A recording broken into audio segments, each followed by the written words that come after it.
నమస్తే అండి. Kidney stones ఉన్న వాళ్ళు ఎటువంటి పరీక్షలు చేయించుకోవాలని అందరికీ డౌట్ ఉంటుంది.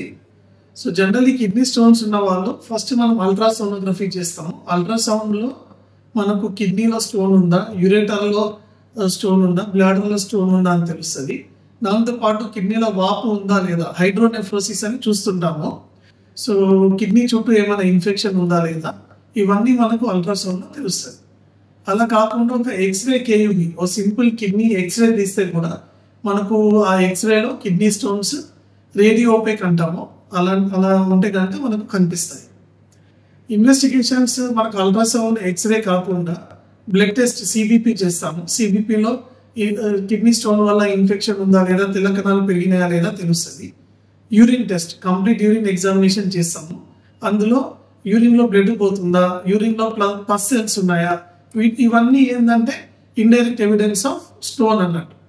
రెండోది క్రియాటినిన్ టెస్ట్ అనేది కిడ్నీ ఫంక్షన్ ఎలా ఉంది.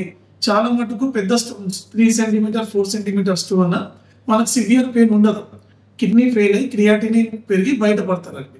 సో ఇవన్నీ బేసిక్ ఇన్వెస్టిగేషన్స్ చేసుకుంటే మనకు ఇనిషియల్ ఎవాల్యుయేషన్ సరిపోతుంది. అలా కాకుండా చాలా మందికి సంవత్సరానికి 2-3 సార్లు 4 సార్లు మాటికి స్టోన్స్ ఫామ్ అవుతుంటాయి. చాలా మంది యూరిన్లో స్టోన్స్ పాస్ చేస్తూ ఉంటారు.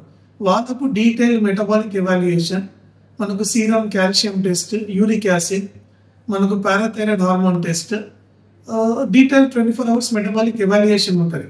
అది అందరికీ అవసరం లేదు. సంవత్సరానికి 2 to 3 times స్టోన్స్ ఫామ్ అవుతున్నా, మాటికి సర్జరీ అవసరం పడినా, ఎవరైతే రెగ్యులర్గా యూరిన్లో స్టోన్స్ పాస్ చేస్తున్నారో వాటికి డీటెయిల్ ఇన్వెస్టిగేషన్ అవసరం. Thank you.